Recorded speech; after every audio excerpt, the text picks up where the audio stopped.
Assalamualaikum warahmatullahi wabarakatuh.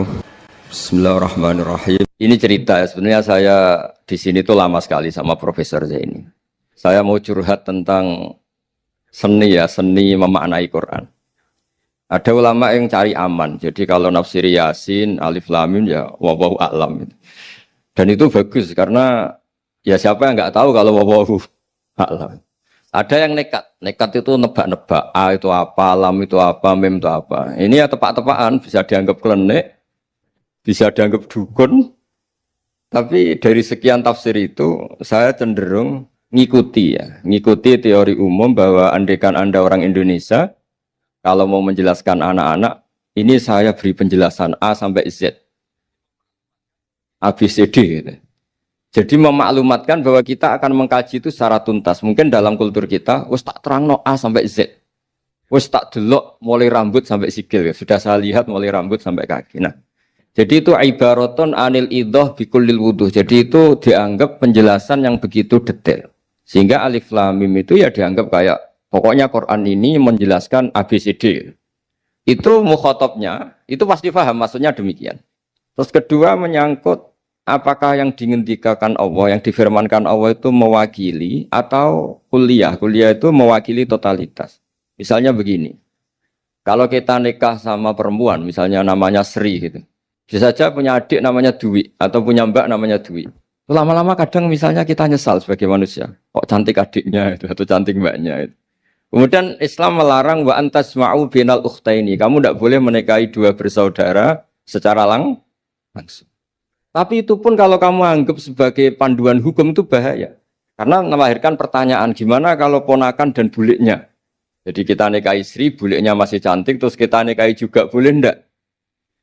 Sebab itu zaman Rasulullah SAW ketika baca ayat wa antasma'u binal ukhtan, zaman itu Nabi menambahkan, juga kamu enggak boleh nikahi perempuan plus buliknya.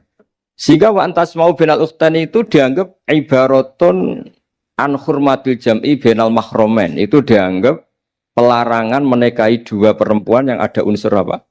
Mahram. Lalu pertanyaannya, kenapa Allah hanya menyebut dua saudara? Karena yang potensi masih sama-sama cantik ini dua saudara. Jadi Allah tidak perlu melarang wa antasma'u bainal mar'ati wa jaddatiha. Karena kalau itu kan orang-orang agak-agak waras kan kira-kira gitu, masa tertarik cucunya karena umur 17 juga tertarik mbahnya yang 80 tahun, kira-kira ndak usah dilarang juga nggak kepikiran kan gitu. Tapi kalau saudara kan kepikiran. Makanya banyak kalau mbaknya mati, wong Jawa itu ngeduni, mbaknya meninggal terus nikah adiknya. Kadang adiknya meninggal juga nikah adiknya lagi. Itu kalau orang tuanya masih nekat bisa habis anaknya. Saya pernah punya teman tuh mbaknya dinikahi mati, nikahi lagi adiknya mati. Lu adik ketiga mau dinikahkan lagi. Saya tantang itu habis anak kamu kalau gitu. Nah, sehingga kita yang nekuni fikih itu tahu wa antasma'u binal ukhtan itu bukan harus ukhtan. Dan makanya terus ulama mengingatkan bahayanya berpegangan Quran enggak didampingi ulama, karena nanti akan bilang yang diharamkan Quran itu al-jam'u binal ukhtan, hanya mengumpulkan dua saudara. Berarti sama bulik bude boleh, sama mbah boleh, itu bahaya sekali. Karena memang zaman itu Nabi hanya menambahkan wala binal mar'ati wa ammatiha, wala binal mar'ati wa kholatiha, juga enggak boleh menikahi perempuan plus bulik baik dari bapak maupun bulik dari apa? Ibu. Nabi zaman itu tidak menambahkan wala binal mar'ati wa jaddatiha, karena dikira itu normalnya orang pasti tidak kepikiran nikah perempuan plus mbahnya, karena umurnya pasti terpaut jauh. Kemudian ada lagi misteri tafsir yang pasti ulama itu beda. Misalnya begini, dalam cerita-cerita karomatul aulia, dan kita yang nekuni ilmu itu kita percaya lah. Soal yang nggak percaya ya monggo, ini karena tidak tek Quran dan hadis. Ketika seorang Nabi Muhammad SAW di alam arwah, karena di hadis Mi'raj Nabi juga sering ketemu para nabi, di antaranya ketemu Nabi Musa, ketemu beberapa nabi. Itu hadisnya sahih bahwa Nabi sering ketemu para nabi di alam arwah. Dan ini punya efek di kitab tafsir nanti. Ada ayat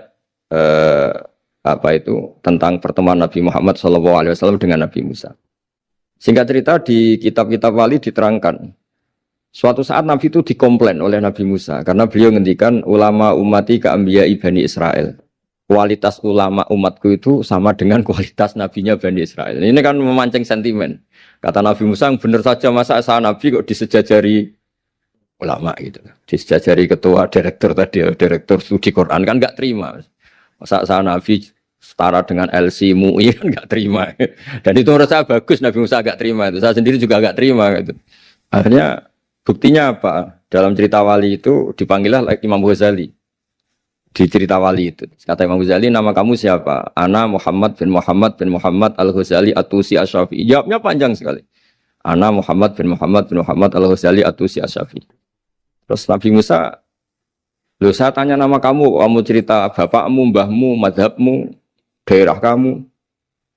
Terus kepanjangan, tanya nama kok ngomongnya panjang. Kata Nabi Musa, kata Imam Ghazali, Anda juga gitu di depan Allah yang hanya tanya wa ma tilka biyaminika ya Musa.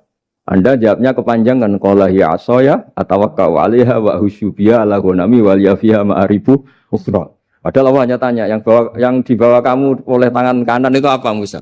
Ini tongkat saya Gusti, tak pakai gini, tak pakai gini, tak pakai gini. Masih ada dan lain-lain wal ya ma'aribu ukhra dan masih banyak kepentingannya. Akhirnya Musa itu sadar. Ini di depan Allah yang maha tahu. Itu aja engkau beri penjelasan berlebih. Apalagi saya depan jenengan. Singkat cerita, di cerita itu Nabi Musa, ya betul, umat kamu memang pinter-pinter. Gitu. Pokoknya dia ngakui, beliau ngakui.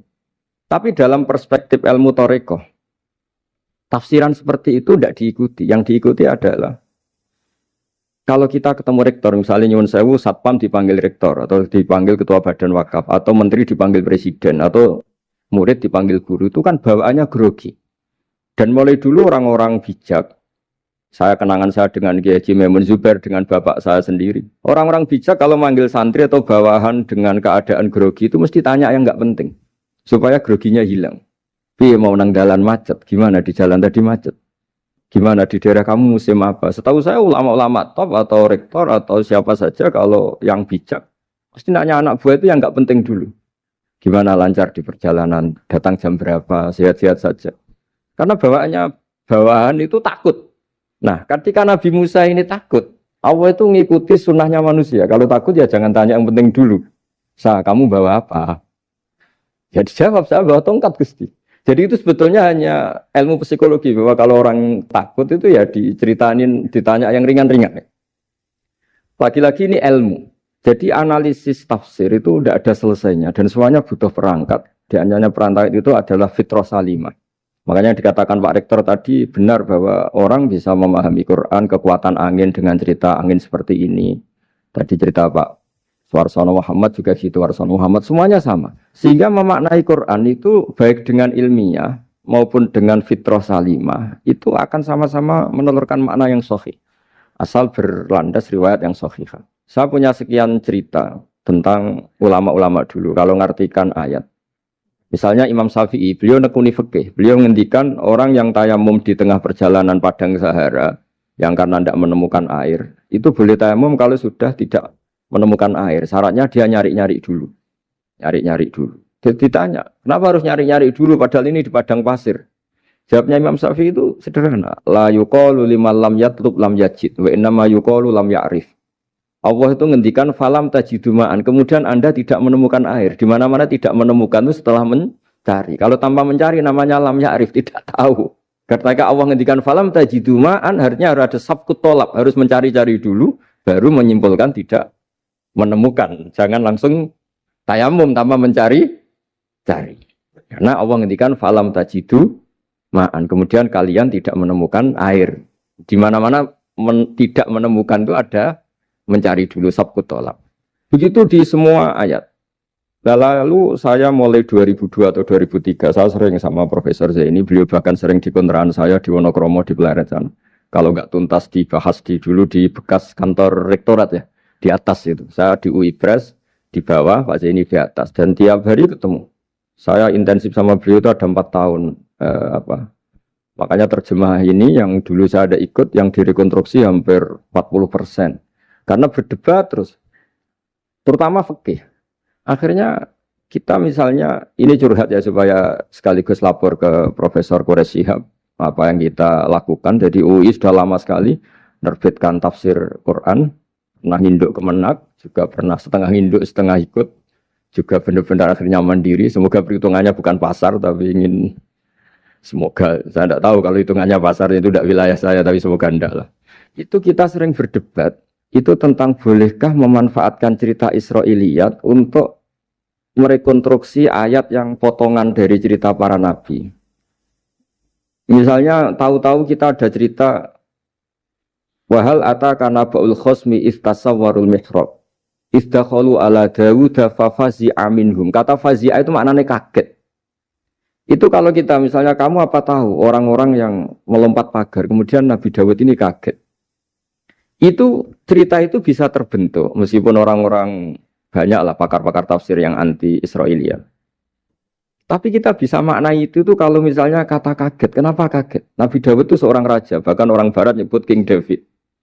Beliau punya 7 lapis pengawalan dan khusus kamar pribadinya itu tidak siapapun, tidak ada yang bisa masuk. Tapi tahu-tahu ada orang di situ. Makanya beliau kaget. Fafazi amin. Qalu la takhaf. Para orang-orang ini bilang atau kamu jangan kaget. Sudah tidak usah mikir kagetnya kata orang ini. Khosmani bakho ba'duna ala ba'din. Kita punya masalah sengketa dan Anda harus memutuskan sekarang. Singkat cerita, si orang ini cerita, orang atau malaikat itu cerita. Ini saudara saya punya kambing 99. Saya punya satu aja kok diminta. Menurut Anda gimana? Tolong putuskan yang benar. Abu Dawud langsung marah. Wah, kamu itu dolim betul. Sudah punya 99, minta yang satu. Kamu dolim betul. Ngawur betul kamu. Oke, sudah deal gitu, sudah putus. Orang ini senyum-senyum santai terus hilang. Ternyata itu para malaikat. Terus wadonna Dawudu annama fatannahu fastaghfara rabbahu wa kharra raki'a wa anam. Di banyak cerita Israiliyat itu Nabi Dawud itu istrinya 99. Tapi kurang lengkap kayak enggak ada yang seperti itu. Jadi walhasil di cerita itu ada Imra'atu Uria terkenalnya itu yang Nabi Dawud itu kepikiran menikahi itu. Singkat cerita akhirnya Uria ini meninggal, akhirnya dinikahi Nabi Dawud. Akhirnya beliau istighfar karena merasa salah. Saya masih ingat ketika Profesor Zaini ketika tak tanya, kenapa sudah punya 99 masih ingin yang satu? Gak ada yang seperti itu. Jadi namanya bawaan rakus manusia itu tetap aja gak ada yang seperti itu. Nah pertanyaannya, bolehkah puzzle ini ya kita rangkai dengan cerita Israiliyat? Yang Israil ini bisa iya bisa enggak, kata Nabi zaman Sugeng, la tusaddiquhum wa la tukadzibuhum. Kamu ya jangan bilang iya, jangan bohong karena dari cerita-cerita Israiliyat, tapi jangan juga bilang takdzib, bilang mendustakan, jangan-jangan benar. Nah, kita yang nekuni tafsir itu bingungnya ya. Makanya saya tadi sebenarnya bilang Pak Fajar bingung itu kalimat madhin itu muji. Memang bagusnya orang ilmuwan itu bingung. Kalau ilmuwan PD itu udah ilmuwan namanya, orang nekat itu. Ilmuwan itu harus satu teori diuji dengan teori yang lain, diperbandingkan terus menyimpulkan saat ini saya memutuskan demikian, tapi entah suatu saat itu khasnya ilmuwan karena dia harus mikir terus itu. Masih banyak yang seperti itu. Akhirnya ya kita nafsiri ya pokoknya kalau orang sudah punya 3 kok minta yang punya 1 ya rakus lah gitu aja sudah. Apa itu peristiwa perempuan, apa peristiwa harta, peristiwa jabatan. Jadi kalau sudah punya jabatan 1 kok ingin jabatan yang lainnya anggap saja rakus itu aja. Terus lalu itu simbol. Makanya ini terus pertanyaannya. Ini apakah simbol ibaratun anman itoma bahwa Allah enggak suka toma atau memang itu fakta? Nah, hal-hal seperti itu yang kita terus menekuni. Kemudian yang ketiga misalnya kita ini sebagai cucu yang kurang baik. Setiap kita pidato cerita dosanya Nabi Adam diusir dari apa? Surga. Dan saya itu orang yang insya Allah disayang Nabi Adam. Saya termasuk cucu yang baik. Di mana-mana saya cerita. Nabi Adam itu keren meskipun diusir dari surga. Karena Nabi Adam itu diusir dari surga itu bukan karena dia kepencut sajaratil khuldi. Itu enggak. Jadi ceritanya gini. Kata Allah, Adam kamu boleh makan apa saja. Kecuali 1 pohon ini. Kamu jangan makan buahnya. Nabi Adam nurut. Nah terus banyak kiai yang cerita. Gara-gara dirayu istrinya. Terus akhirnya cerita, jenenge wong lanang, pekampesane wong wedok. Kata istrinya, Tuhan yang bener aja. Masa semuanya boleh kok? 1 aja gak boleh. Cara lomo gak menisan gitu. Cara Jawa itu, ya kalau sudah semuanya boleh. Yang lebih mewah pun boleh kok ini 1 gak boleh ini. Paling itu iseng maksudnya. Sudahlah dicoba aja. Nah karena Nabi Adam itu merasa gak nyaman. Ada yang diredaksikan fa'akala. Fa'akala itu makan. Tapi kalau makan tidak juga karena nggak nekat, karena beliau merasa tidak nyaman. Makanya sebagian diredaksikan dzaqo. Dzaqo itu ngicipi saja karena nggak nyaman. Sehingga lafat akala dimaknani dzaqo, dzaqo juga dimaknani akala dalam konteks ini. Tapi di tafsir Ibnu Katsir diterangkan, kata kuncinya itu bukan di akala atau dzaqo, tapi waqa sama huma inni lakuma laminan nasihin. Jadi Nabi Adam itu ketemu iblis, setan. Terus iblis ini bilang, wallahi demi Allah, larangan itu sudah dicabut dan sekarang Anda boleh makan itu. Atau apalah sumpahnya iblis merayu itu. Ketika Allah tanya, ya Adam kenapa kamu makan sajaratul khuldi padahal sudah saya larang.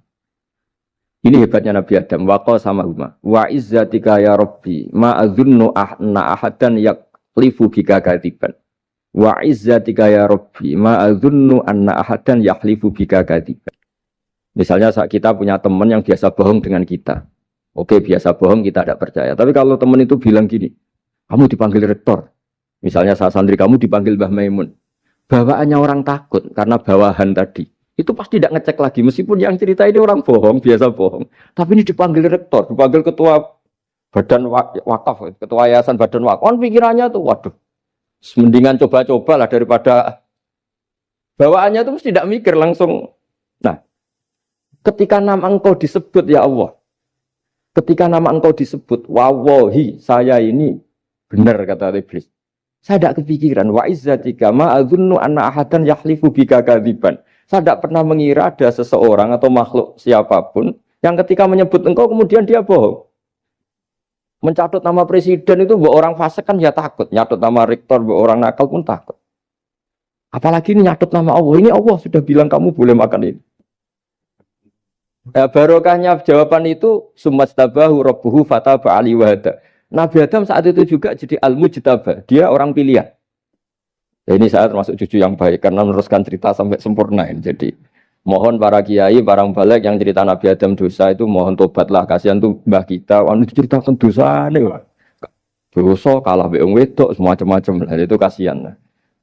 Bacanya harus urut.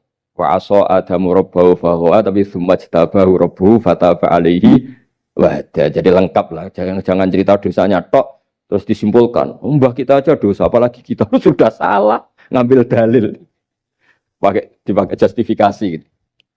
Nah, hal-hal seperti ini itu kita sering debat sama Pak Zaini ya, debat-debat ilmiah karena kita yang ada ayat potongan-potongan tadi itu tidak bisa merangkai kalau tanpa memanfaatkan dengan tanda kutip itu memanfaatkan kisah-kisah Israiliyah karena bawaannya ini panjang. Saya beri contoh lagi. Kalau bal sawatat lakum anfusukum. Misalnya Nabi siapa bawanya Nabi Ayub, Nabi Yusuf, Nabi Yakub. Nabi Yakub itu dirayu oleh anak-anaknya. Sudahlah Yusuf itu kita ajak main. Singkat cerita walhasil karena mereka punya niat buruk, Nabi Yusuf itu dibuang di di sumur. Kemudian mereka datang waja'u abahum isya ayyabkun. Qalu ya abana inna dhahabna nastabiqu wa tarakna Yusufa inda mata'ina fa akalahu dhib. Ya kita ini main, Bah. Tapi ketika di hutan, kemudian Yusuf dimakan serigala. Dan mereka pura-pura nangis. Wajah wabahum isya ayyabkun. Dia datang pura-pura nangis. Dan terus abahnya bilang, wah ini rekayasa kamu. Qala bal sawatat lakum anfusukum amro. Pasti ini rekayasa kamu. Nah, kata rekayasa di sini itu kita mikir loh, kok ujuk-ujuk Nabi Yakub bilang rekayasa itu gimana? Tapi barokahnya konstruksi cerita-cerita tadi kita tahu. Yaitu tadi nggak ada kejahatan yang apa? Sempurna. Terus mereka kan latohu saubahu bidamin. Mereka itu melumuri bajunya Nabi Yusuf dengan apa? Darah. Seakan-akan Nabi Yusuf itu dimakan apa? Serigala. Tapi dia lupa menyobek-nyobek baju tadi. Makanya Nabi Yakub bilang, sopan nih serigala itu. Ketika mau makan baju anak saya disuruh nyopot dulu gitu. Peradabannya gitu. Nah, di sini kata samalat itu ada konstruksi yang kita mau tidak mau pakai cerita tadi karena wong dimakan serigala kok bajunya utuh. Cek beretikanya serigala itu. Mungkin kuliah di UI. Jadi, nah kita ini nekuni itu. Jadi apa ya? Dan terus nah kita akan cari aman. Artinya cari aman itu kalau tafsir atau terjemah berdasar Israiliyat kita nanti dimarahin orang banyak. Tapi tidak juga kita kadang-kadang mau tidak mau karena ada kata yang tersembunyi Yang mau tidak mau utuhnya itu kalau memanfaatkan Israiliyat tadi. Nah, makanya Nabi ketika ditanya, ya Rasulullah bagaimana dengan cerita dari Bani Israel itu. Ya, Nabi ngendikan la tusaddiquhum wa la tukadzibuhum. Ya kamu jangan bilang iya, ya jangan bilang tidak. Tapi setelah kita nekuni tafsir, ya nekuni apa itu mau tidak? Yang terakhir sebagai matur kita ke Profesor Dr. Quraish Shihab, masalah fikih terutama yang mendesak. Quran itu kalau cerita fikih itu kan belum dibabkan dulu ya. Misalnya at-thalaqu marratan, cerai itu ya hanya 2. Cerai hanya 2 ini kan kita jadi bingung karena taunya kita cerai itu sampai apa? 3. Akhirnya mau tidak mau kita membuat taksisul fikih, dasaran fikih. At-thalaqu marratan ayat tolak sing yasihur rujuk, tolak yang boleh rujuk. Itu 2. Namanya roj'i. Kalau tolak ini roj'i wa bu'ulatuhunna ahaqqu biratihinna, di masa iddah suami tadi maling berhak rujuk. Artinya orang lain enggak berhak karena ini masih fi hukmi zaujiyah. Dia masih dihukumi seorang apa? Istri. Nah, baru fa in talaqaha fala tahillul lahu min ba'du hatta tankiha zaujan ghairah. Ini yang terus kemudian orang fikih menyebut tolak bain, yang kalau itu terjadi si istri ini tidak halal bagi mantan zaujnya kecuali sudah dirasakan orang apa? Lain. Jadi terus kita ini mikir hatta tankiha zaujan ghairah itu ukurannya nikah itu apa? Mayoritas ulama bilang ukurannya nikah bukan sekedar akad, tapi sudah dirasakan orang lain. Sudah ada hubungan intim. Memang harus bahasa vulgar ya, karena ini fikih. Ben kapok cara Jawa, oleh nalak tenanan, jebule ape balik, bojone dirasakno wong liya. Kadang mukhalil ini kebablasan, nggak mau ngelepas. Padahal dia kadang mukhalil order, tapi kalau cantik terus menarik kan dia nggak mau lepas. Nah pertanyaannya itu kan, tapi ada mazhab yang meskipun syad, yaitu yang mengatakan ya hanya akad sudah sah. Tapi itu di coro bahasa sekarang dibully banyak ulama, disalahkan. Wong tujuannya itu bikin jera, kok hanya akad kan tidak jera. Jadi mukhalilnya hanya akad, setelah akad nanti menceraikan itu sudah cukup. Itu disalahkan banyak ulama karena ketika peristiwa itu terjadi pada istrinya Rifa al-Quradi, jadi di hadis itu ya vulgar. Ya Rasulullah, saya ini istrinya Rifa al-Quradi.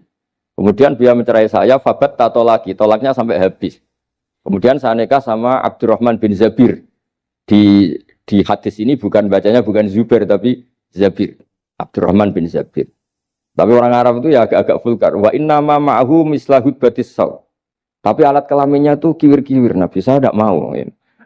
Terus Nabi tertawa-tawa di hadis itu ya, kalau sama tertawa ini sudah sunnah Rasul, karena mas di hadis itu fatabas sama dohikan. Nabi itu tertawa sampai coro Jawa guyu ngakak. Fatabas sama dohikan, bukan fatabas sama mutabut. Tapi di semua teks hadis fatabas sama dohikan. Nabi tertawa-tawa.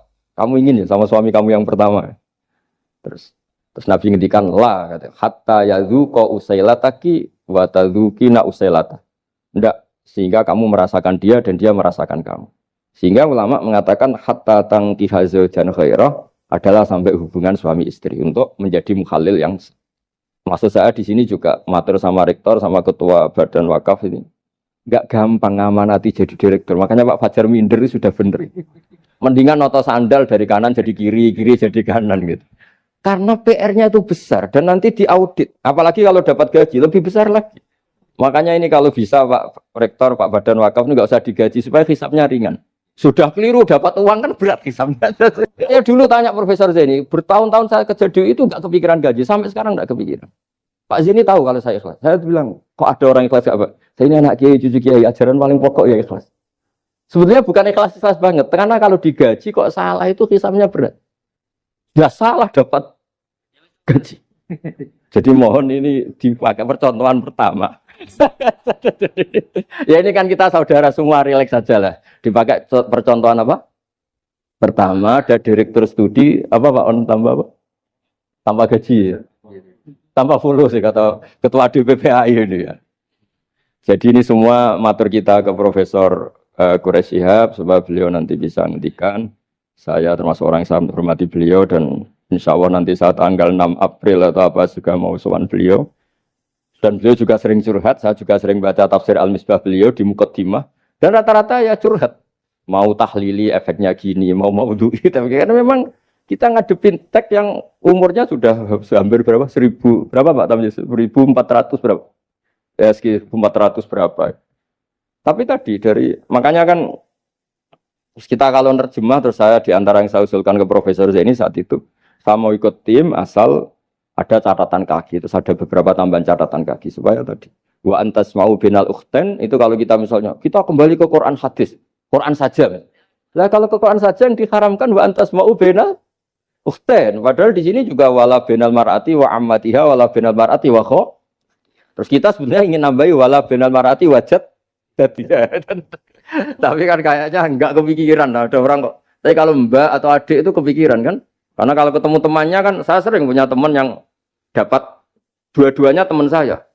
Kok kamu nikah yang ini? Ya Gus ajane ayu Mbak Yunis dirabi wong.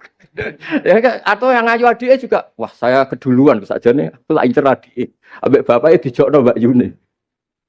Lah yang potensi masih begitu itu kan saudara kan. Makanya ini yang dilarang Allah wa antas mau benal ukhten, karena yang potensi masih ada rasa ya benal ukhten. Tapi bukan berarti yang lain boleh. Makanya hadal jam'u al muharram wa ibaratun an hurmatil jam'i benal mar'aten sing ada hubungan nasab. Jadi tidak harus antara apa? Saudara, tapi dua perempuan yang ada hubungan apa? Nasab. Yang andai kan salah satu itu lelaki gak boleh kawin, maka dua perempuan ini tidak boleh tahta rajulin wahid. Nah, kemudian ulama bikin kaidah itu ya, dua perempuan yang andikan salah satu ini kok lelaki gak boleh kawin, maka tidak boleh dikumpulkan oleh satu lelaki finikahin wahid. Misalnya sepupu itu kan andikan misalnya kamu nikahi Dwi punya sepupu Sri, dari awal kan sepupu itu boleh nikah. Maka andikan kamu poligami dengan cara seperti itu kan gak masalah. Yang masalah itu apa? Dua perempuan yang andekan salah satu itu lelaki nggak boleh apa nikah, berarti dua perempuan ini tidak boleh tahta rajulin wahid. Artinya benal ukhten ini dianggap ibaratun angkada. Kalau dalam bahasa Balawi disebut itlaqul ba'di wa iradatil kul, yang disebut sebagian tapi maknanya utuh. Nah hal-hal seperti itu memang berat. Makanya ini direkturnya sudah nyerah itu, tapi lebih gampang nyerah lagi kalau nggak dapat gaji. Karena kalau nyerah tok gajinya diterima tuh kayaknya gimana gitu. Nah ini tidak gojlok tapi etika. Ini urusan etika. Tapi kalau UI memberi tidak atas nama gaji, atas nama kasihan dia monggol. Nggih ngoten mawon. Assalamualaikum warahmatullahi wabarakatuh.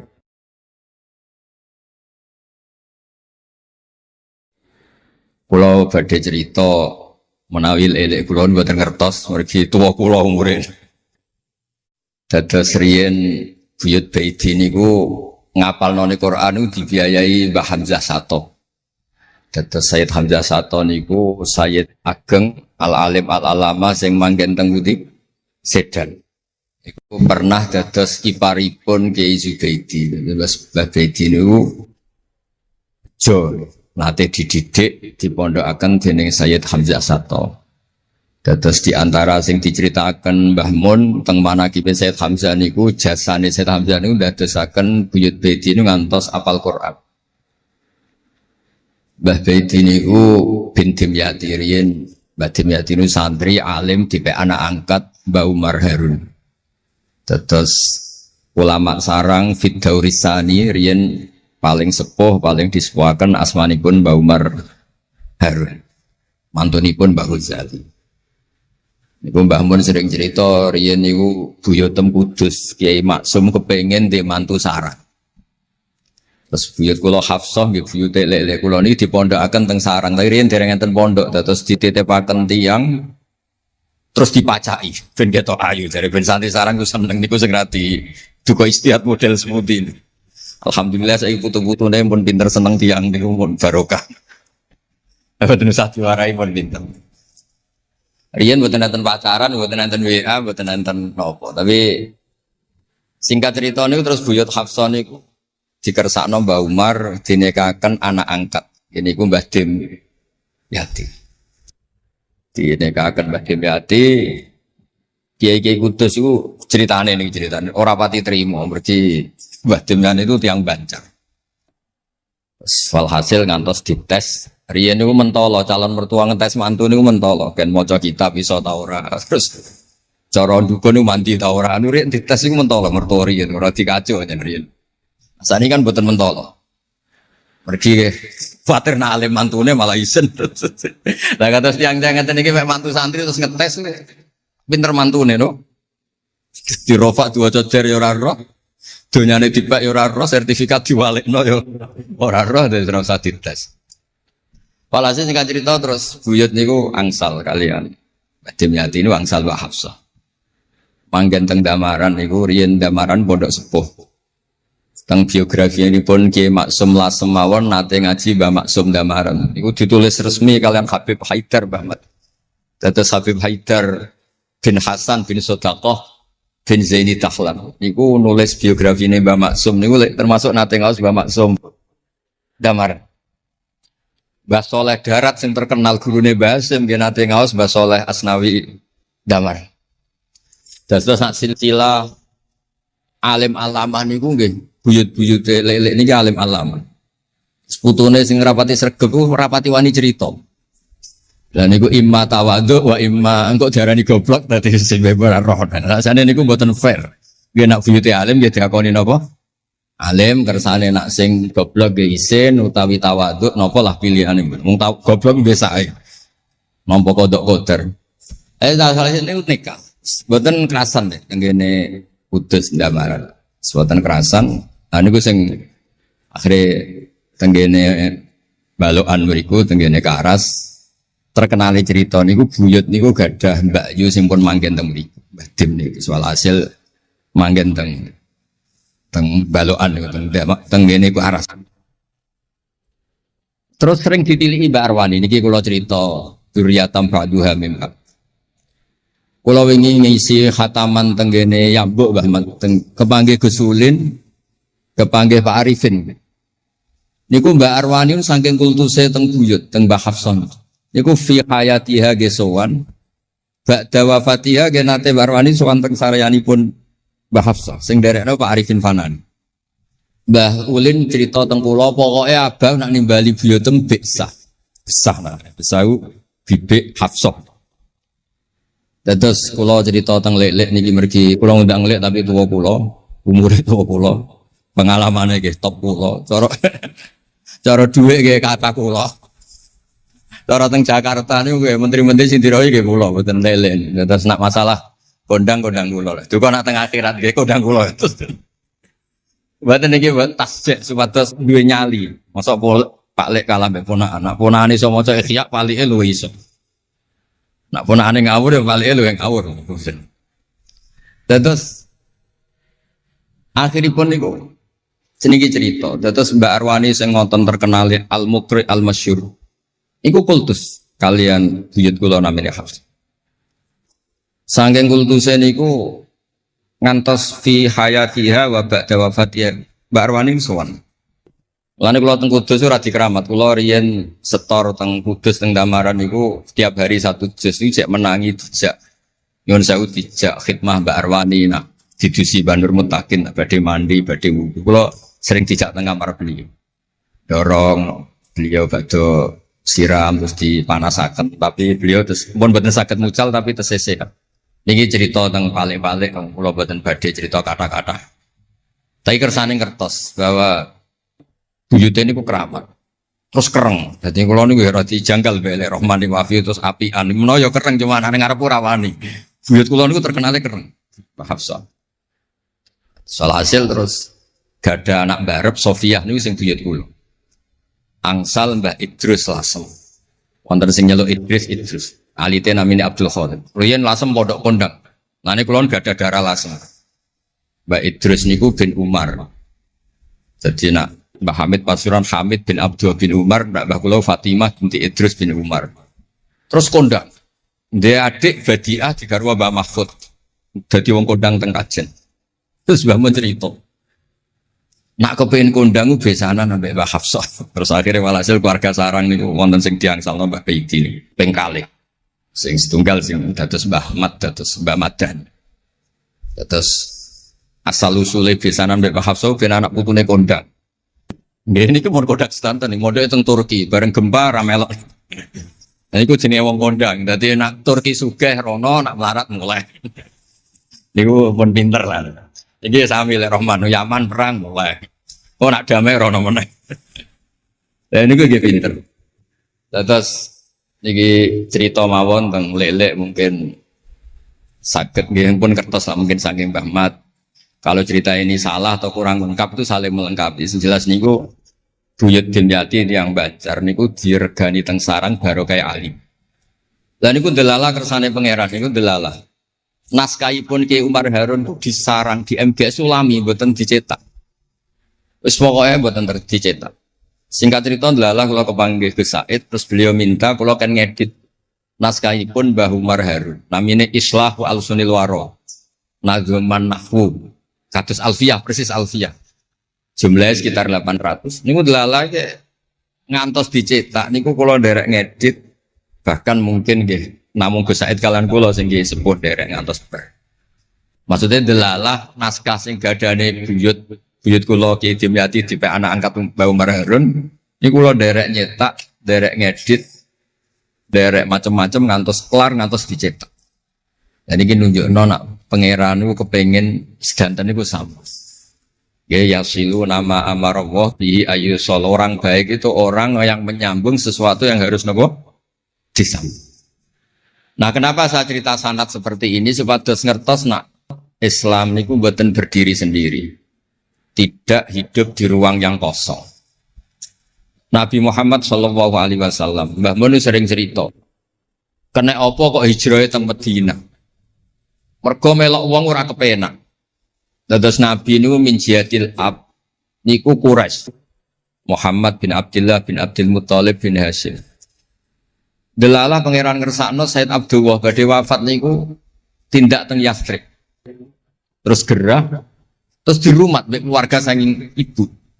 Keluarga saking bayi ibu sakjane tapi tiang gampangnya ngomong saking ibu. Mulane Mbah Mun sering cerita wa kana qad ijtaza bi akhwalihi bani Adi minat taifatin Najariyah. Delala Said Abdullah niku tindak teng Madinah terus dirumat kalian tiang Bani Najjar. Terus beliau teng mriko gerah. Terus gerah wa makatha fihim syahron saqiman yu'aluna sukmahu wasyaqwa. Gerah di rumah. Singkat cerita nganti wafat. Wafatnya teng perjalanan wangsul. Ketika Nabi pertama teng Madinah niku sing nyambut nggih Bani Najjar. Nabi paling nyaman difasilitasi tanah di saking Banin Najjar. Mergo niku akhwalu Abdul Muthalib. Tapi wong nak nyeritakno gampangane omong akhwalu Abdillah sakjane niku akhwalu Abdul Muthalib. Wis gampangane cerita niku wilayah ahli ta'arif. Dados tiyang niku mboten saged ninggalno keluarga. Tenggene Mekah di rumah tiyang Quraisy. Tenggene Madinah di rumah akhwal keluarga saking ibu. Mulane Mbah Mun sering cerita nasab iku ya kok bapak sing pancer wali. Tapi nak sekedar keluarga niku nggih nasab dari ibu itu ndak bisa diabaikan. Mergi sing rumat Nabi niku wa kana qad ijtaza bi akhwalihi bani Adi minat taifatin Najjar. Terus Nabi itu mboten saged hidup di ruang kosong, kedah enten rencana Tuhan. Nah, cara Said Ali ini ada khossasatul qudrah. Terus rencana Tuhan ngeten. Nabi itu kalau di Mekah niku kumpul tiang-tiang sing ummiyin terbelakang. Terbelakang ora rowan, ummiyin niku ora rowan. Ra rowan ini penting kangge jaga originalitas supaya orang itu original. Tapi tidak ada kompetisi. Bareng teng Madinah niku wonten kompetisi. Ini sing peneliti kompetisinya gue lucu, rada aneh. Sampai kitab Hayatus Sahabah niku nak ceritakno ngeten. Tiang Ansor niku tiang sing moh kalah. Moh kalah iku kepengin menang-menangan. Krungu wong Yahudi nak jagongan niku wah, kapan ya Nabi akhir zaman niku turun. Wes kapan pengurus Nabi turun itu kapan? Nabi akhir zaman. Bareng dibakas-bakas tiang besar itu nguping. Mulane ana wong rasani di kuping yo haram tapi mau setengah. Baru kayak nguping itu terus jare tiang Ansor la yasbiquna aja sampai wong Yahudi ku luweh ketemu dhisik ning Muhammad ketimbang kita. Nggih rong pati sopan ya. Walhasil terus Mara ta Mekah. Digoleki wong sing sifate persis kados sing disebut yang nopo? Yahudi. Bareng ketemu teng al-mausimul haji atau mausimul haji. Terus ketemu Kanjeng Nabi sesuai sifat sing dibahas yang nopo? Yahudi. Terus wong pertama ro Nabi Muhammad niku barokahe tema-tema sing diangkat ahli kitab. Mulane disebut alladzina atainahumul kitaba ya'rifunahu kama ya'rifuna abna'ah. Mboten saged Nabi berdiri sendiri, kedah ada tema yang diangkat ahli kitab. Mulai wong Nasrani sing terkenal nggih Nastura, Bukhaira, terus tiang-tiang Yahudi Madinah. Mpun walhasil terus ketemu terus cocok. Cocok terus do Islam. Badhe boyong Kanjeng Nabi. Tapi enggak realistis karena jumlahnya belum besar. Soal hasil mereka minta tahun depan engkau pindah ke Madinah. Dulu namanya Yasrib. Karena setelah itu tidak ada satu rumah pun di Madinah kecuali ada yang apa? Islam. Bon walhasil Madinah Islam. Nabi terus didiskusikan ulang. Ini tema-tema internasional. Barang Nabi ngaku Nabi digugat ulang. Nasabnya itu gimana? Anak turunnya sopo. Walhasil terus tiang-tiang Yahudi neliti. Diterangno pangeran fihi ayatum bayinatum maqamun apa? Ibrahim, bahwa Muhammad bin Abdullah bin Abdul Muttalib bin Hashim niku nasabe nganti Khalilur Rahman Ibrahim alaihis salam, ditandai Ibrahim iku duwe petilasan teng Mekah. Ya niku ada batu yang diinjak Nabi Ibrahim dan itu bukti Nabi Ibrahim pernah di Mekah. Kalau pernah di Mekah berarti ninggal turunan teng Mekah. Tapi teori itu juga bisa dibantah. Bisa saja anaknya dibawa pulang ke Palestina. Maka yang diceritakan Allah itu inni askantu min dzurriyyati. Harus ada kepastian bahwa Ibrahim anaknya ditinggal. Mulai disebut inni askantu min dzurriyyati biwadin ghairi dzar'in inda baitikal muharram. Terus akhirnya clear. Ada bukti artifak makom Ibrahim. Ada bukti kalamullah kalau anaknya itu ditinggal. Disebut inni askantu min dzurriyyati biwadin ghairi dzar'in. Terus kunane kuno wong sing diwedeni iku ora iso mangan. Tapi nak Nabi ora iso mangan wedine nak terus ra kelar salat. Makanya redaksinya diwalik. Rabbana liyuqimus shalah faj'al afidatan minan nas tahwi ilaihim warzuqhum minat tamar. Gusti anak putu kula kersane nak ngaji ku anteng, nak salat ku anteng nggih ra di dhuwit. Terus saiki diwalik nggih dhuwit sik. Sakjane mboten nggih. Kula suwun lelek nak ndonga diwalik. Ya Allah supados ngaji kula anteng. Ten wakil bupati tan apa seneng kula. Gua nang seneng tok njaluk donga. Niku mboten angsal, dudono warzuqhum. Warzuqhum iku ya dhuwit ta apa lah pokoke. Tapi ampun tomak mboten sae. Tapi medhit luwih rasane. Pokoke padha rapi. Tomak itu rapi, medhit yo.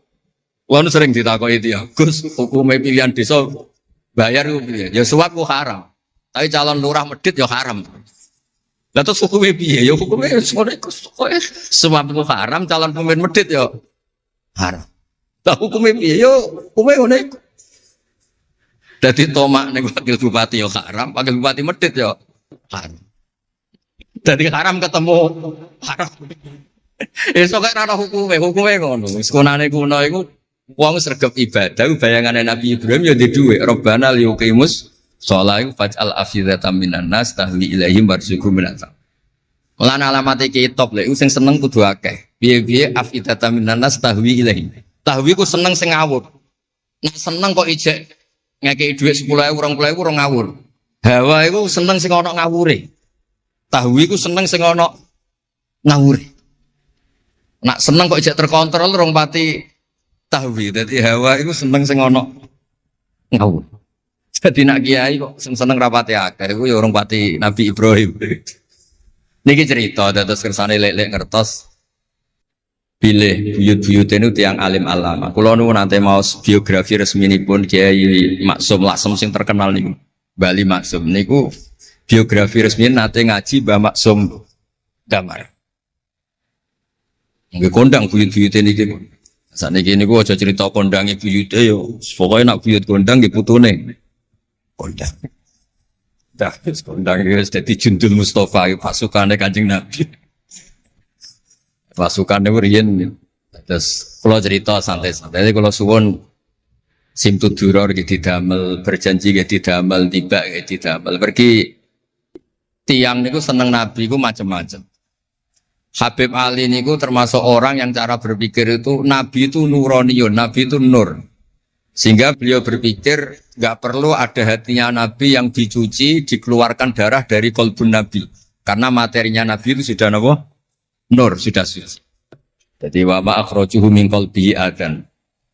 Tapi nak cara pikirane Imam Bukhari, Imam Muslim, beberapa ulama, cara berpikir itu Nabi itu orang suci dan nurani, tapi didesain kayak umumnya orang. Sehingga juga disejarahkan cara zahir Nabi itu diambil hadzas Said. Cara lahir, tapi cara hakikat ya bener Habib Ali wau. Kalau materinya nur ya gak perlu ada yang dikeluar. Nah, itu cara seneng Nabi ya macam-macam. Wong tiang kata. Gauke masrope benten-benten. Kados wali-wali kok sering kapundhut turu les kapundhut. Kados Leuus piyambak wafate nggih jampen. Tapi Nabi itu pirsa rata-rata sekarat loro. Nabi milih yang kayak umumnya orang. Sehingga nyuwun sewu Nabi pada wafat nggih kangelan. Sampai minta disiram sab'ata abar, minta pitung sumur kan ngraupi. Mergo Nabi ingin seperti umumnya manusia, umumnya umat. Dan ini saya kena ditiru. Nabi itu badhe wafat, cara lahir gak ada utang. Wonten dir'an, tapi nggak ada no dir'an di Yahudiyin pergi nyuwun sewu utang beras cara Jawa. Dan niku mati rasa diwarai mun niru sedanten.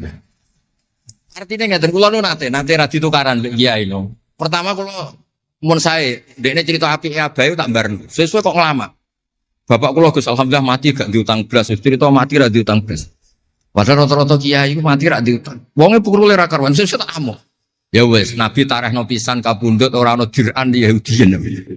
Tareh hapus kabeh. Hadis Bukhari Muslim hapus kabeh. Ampun ngoten Gus. Lah kowe lempok rol kenemen. Wong kiai musala ora diutang piye? Warisan gak duwe. Musala bocor ditoto-toto dhewe. Gaji ning diniyah mung 60.000. Manakipan sangoni 20.000. Terus urip anake loro, bojo minggat kok ora utang piye? Terus orang wayah mati. Jadi cara kula wis biasa wae dadi maksudnya iku diutang ya biasa. Ya anak rodok bulat ya biasa, Nabi Nuh itu coba anak rodok bulat. Di bojo bulat ya biasa, Nabi Nuh itu coba. Wong Nabi ngendikan ulama umatku sebenarnya nasibnya kaya nabi-nabi Bani Israel. Itu coba anak, coba bojo, coba kanca. Coba macam-macam. Maksud kula niku jangan sampai Nabi yang sudah memposisikan kayak umumnya orang, meskipun beliau orang spesial, itu diabaikan. Nabi tidak pernah lupa, tapi dilupakan Allah. Masyhur Nabi badhe sholat, terus tengah-tengah harus badhe takbir, Nabi kondur. Kembali yakturu ra'suhu ma'an. Aku mau lali cung ijek junub terus lali terus saiki mau baratus tak terusno sholat. Ben wong roh nak pemimpin iku mesra, melane untuk jatah. Lah kiai-kiai wis kesuwen pirang wulan ra kumpul, dadi ora ngarep lali. Wis kesuwen dinek sing wedok. Pangar ora cerita ngono. Artinya Nabi gen ate salat zuhur kali rakaat. Ya lali. Sampai Nabi ngendikan ma kuntu ansa walakin unassali as-sunnah. Aku mestine ra lali, pantese ora. Tapi aku didesain Allah lali ben dadi sunnah carane ngelola anak napa? Lali. Begitu juga ngadepi wafat. Nabi dia kados umumnya orang. Badhe wafat yang mboten nyaman sampai Sayyidah Fatimah rawuh. Badhe ngadepi nyuwun sewu wafat, nyuwun sewu sebagai lelaki nggih kados umumnya tiyang panik. Kepengen dijajari Sayyidah Aisyah sampai beliau wafat ala fakhidiha. Umumnya seorang ayah wafat kepengen ditunggoni putrine nggih ditunggoni Sayyidah napa? Fatimah. Umumnya mantu ya melok-melok Sidina Ali teng mriku. Umumnya kerabat nggih nunggoni wonten fadhol wonten. Semuanya didesain. Kados umumnya tiyang. Meskipun beliau itu sangat apa? Spesial. Nah ini yang penting kalau matur teng lele, sipatos ngelola Islam ya umumnya wong. Aja pepeh wali terus jadab ngalor kidul ora roh wong kan ya ribet. Ya nak darani jadab, darani edan kan ya repot. Wong kan jadab kan tepak-tepakan. Anak sepak bek darani jadab, anak sepelek darani edan. Kan repot. Tenak kados umumnya tiyang ini kan penak. Kayak lewat suarane enak terus nyanyi, wong dijak seneng Nabi ya nyanyi. Lek Rahman ngaji rapati sregep, mergo umume wong jak ngaji terus ya ora seneng. Maksudku lho ora sregepe lele iku menawa lho, menawa niku niate kados wae. Umume wong ora gak seneng ngaji terus iki. Ya terus dieloki rapati ngaji terus. Umume wong ora seneng tahajud, ya lek rapati napa? Sebenarnya niku sanggep mawon iku ana ilmune. Ya ana ilmune ana ngawure, pokoke ana ilmune lah kabeh kok. Terus kula suwun sejarah-sejarah buyut-buyut niku ditampi. Kula niku alhamdulillah nate nyilek kitab Lek Lukman putrane Mbah Afif niku kitab tafsir Bedou. Niku ana sasane Mbah Mukhid, ya ana sasane Mbah Bedi, ya ana sasane Mbah Sahal. Koriyen niku nyuwun sewu ora rapati duwe dhuwit, dadi kitab bar dinggo buyut, dinggo adike, dinggo ponakan. Dadi kitab sitok sasane telu. Ya rada bulat dadi ketara sing pinter banget setengah pinter itu. Saya ini cerita terus riyen niku. Nggih ngoten niku. Dadi kersane jenengan ngertos Nabi mawon sing Sayyidul Khalqi niku nggih kedah wonten cara sakniki puzzle. Puzzle andai kan Nabi itu udah hidup di Madinah itu mboten ngertos tema-tema kelas dunia cara lahir. Karena di situ ada Yahudi, ada napa? Nasrani. Sehingga beliau terus akhirnya pirsa. Ya sama Allah didesain kayak umumnya orang terus semua ilmu dijejalkan Jibril ya mboten. Kados umume tiyang Nabi teko teng Madinah. Terus takok, "Lho, kok do poso napa?"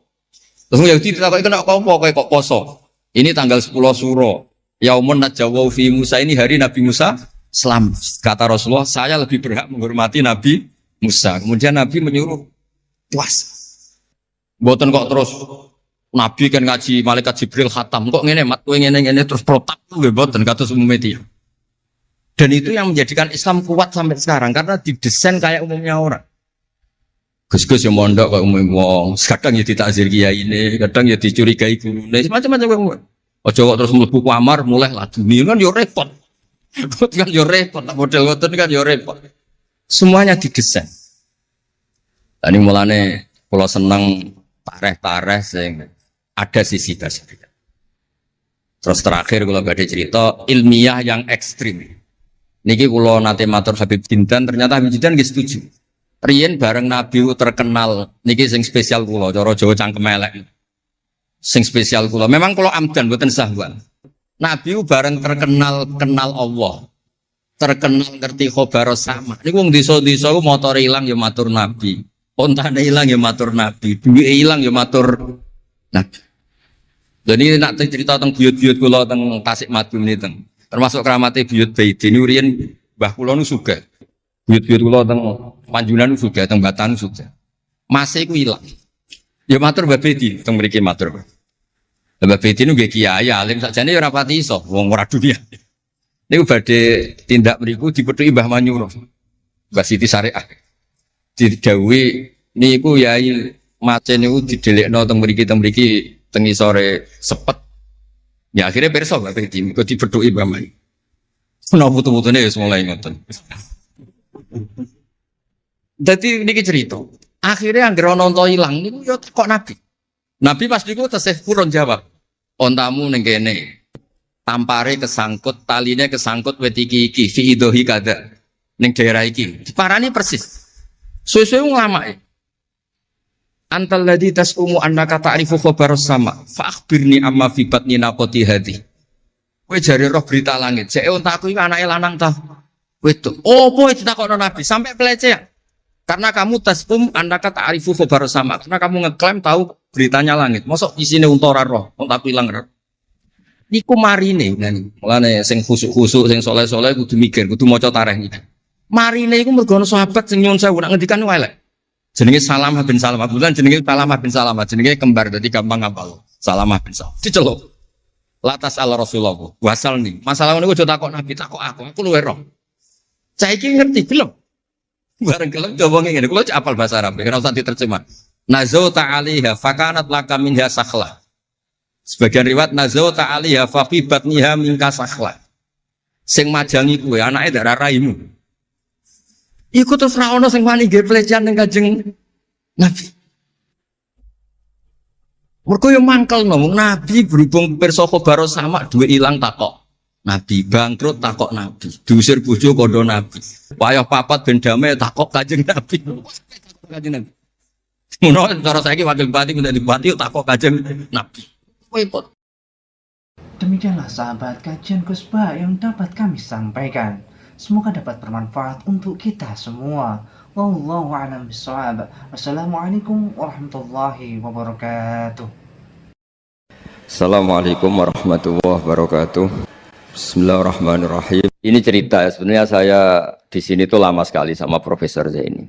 Saya mau curhat tentang seni ya, seni memaknai Quran. Ada ulama yang cari aman, jadi kalau nafsir Yasin, Alif Lam Mim ya wallahu a'lam. Dan itu bagus karena ya siapa yang nggak tahu kalau wallahu a'lam. Ada yang nekat itu nebak-nebak, A itu apa, Lam itu apa, Mim itu apa. Ini ya tepak-tepakan, bisa dianggap klenik, bisa dianggap dukun. Tapi dari sekian tafsir itu saya cenderung ngikuti teori umum bahwa andaikan Anda orang Indonesia, kalau mau menjelaskan anak-anak, ini saya beri penjelasan A sampai Z. ABCD gitu. Jadi memaklumatkan bahwa kita akan mengkaji itu secara tuntas. Mungkin dalam kultur kita, wis tak terangno A sampai Z. Wis tak delok mulai rambut sampai sikil. Sudah saya lihat mulai rambut sampai kaki. Nah, jadi itu ibaratun anil idhah bikullil wuduh. Jadi itu dianggap penjelasan yang begitu detail. Sehingga Alif Lam Mim itu ya dianggap kayak pokoknya Quran ini menjelaskan ABCD. Itu mukhatabnya, itu pasti paham maksudnya demikian. Terus kedua menyangkut apakah yang dingendikakan Allah, yang difirmankan Allah itu mewakili atau kuliah. Kuliah itu mewakili totalitas. Misalnya begini, kalau kita nikah sama perempuan, misalnya namanya Sri gitu. Bisa saja punya adik namanya Dwi, atau punya mbak namanya Dwi. Lama-lama kadang misalnya kita nyesal sebagai manusia. Kok cantik adiknya itu, atau cantik mbaknya itu. Kemudian Islam melarang wa antasma'u binal ukhtaini. Kamu tidak boleh menikahi dua bersaudara secara langsung. Tapi itu pun kalau kamu anggap sebagai panduan hukum itu bahaya. Karena melahirkan pertanyaan gimana kalau ponakan dan buliknya. Jadi kita nikahi Sri, buliknya masih cantik, terus kita nikahi juga boleh enggak? Sebab itu zaman Rasulullah SAW ketika baca ayat wa antasma'u binal ukhtain, zaman itu Nabi menambahkan juga kamu enggak boleh nikahi perempuan plus buliknya.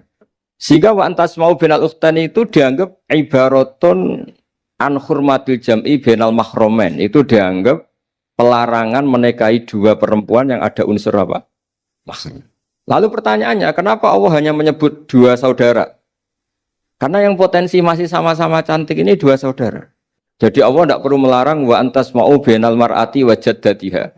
Karena kalau itu kan orang-orang agak-agak waras kan kira-kira gitu. Masa tertarik cucunya karena umur 17 juga tertarik mbahnya yang 80 tahun. Kira-kira tidak usah dilarang juga nggak kepikiran kan gitu. Tapi kalau saudara kan kepikiran. Makanya banyak kalau mbaknya mati, wong Jawa itu ngeduni, mbaknya meninggal terus nikah adiknya. Kadang adiknya meninggal juga nikah adiknya lagi. Itu kalau orang tuanya masih nekat bisa habis anaknya.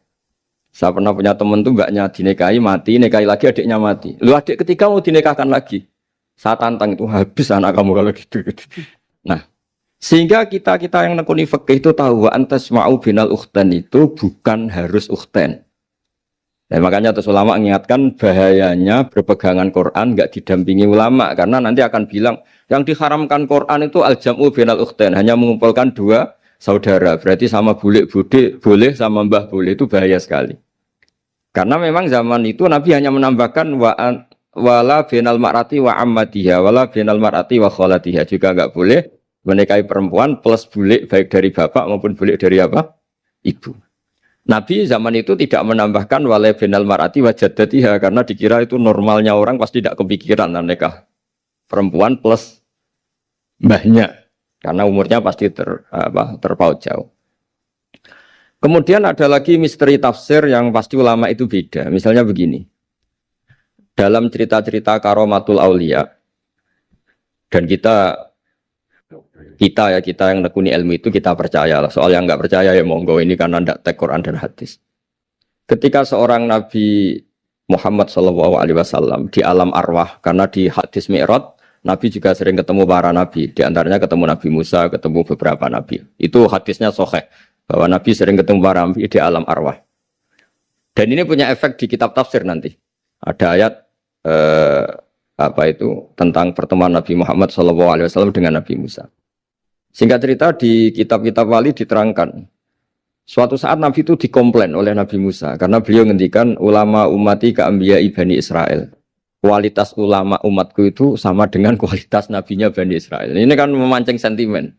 Kata Nabi Musa, benar saja masa saya Nabi kok disejajari ulama gitu. Disejajari ketua direktur tadi, direktur studi Quran kan nggak terima. Masa saya Nabi setara dengan LC MUI kan nggak terima. Dan itu menurut saya bagus Nabi Musa nggak terima itu. Saya sendiri juga nggak terima gitu. Akhirnya buktinya apa? Dalam cerita wali itu dipanggillah Imam Ghazali.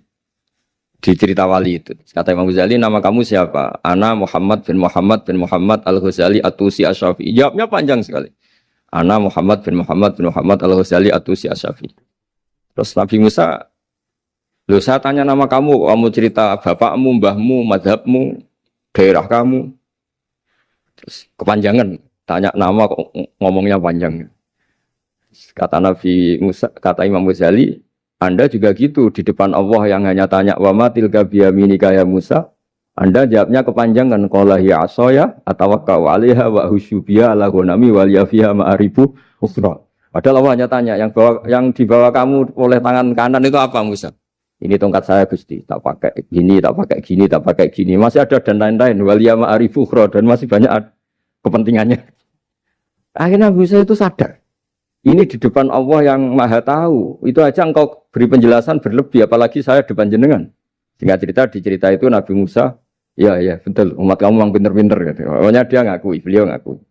Tapi dalam perspektif ilmu Thariqah, tafsiran seperti itu tidak diikuti. Yang diikuti adalah, kalau kita ketemu rektor, misalnya Nyuwun Sewu, Satpam dipanggil rektor, atau dipanggil ketua badan wakaf, atau menteri dipanggil presiden, atau murid dipanggil guru, itu kan bawaannya grogi. Dan mulai dulu orang-orang bijak, saya kenangan saya dengan Kiai Haji Maimun Zubair, dengan bapak saya sendiri. Orang-orang bijak kalau manggil santri atau bawahan dengan keadaan grogi itu mesti tanya yang nggak penting. Supaya groginya hilang. Piye mau nang dalan macet, gimana di jalan tadi macet? Gimana di daerah kamu musim apa? Setahu saya ulama-ulama top atau rektor atau siapa saja kalau yang bijak, pasti nanya anak buah itu yang nggak penting dulu. Gimana lancar di perjalanan, datang jam berapa, sehat-sehat saja. Karena bawahan itu takut. Nah, ketika Nabi Musa ini takut, Allah itu ngikuti sunnahnya manusia. Kalau takut ya jangan tanya yang penting dulu. Kamu bawa apa? Ya dijawab, saya bawa tongkat Gusti. Jadi itu sebetulnya hanya ilmu psikologi. Bahwa kalau orang takut itu ya ditanya yang ringan-ringan. Lagi-lagi ini ilmu. Jadi analisis tafsir itu tidak ada selesainya. Dan semuanya butuh perangkat. Di antaranya perangkat itu adalah fitrah salimah. Makanya dikatakan Pak Rektor tadi benar bahwa orang bisa memahami Quran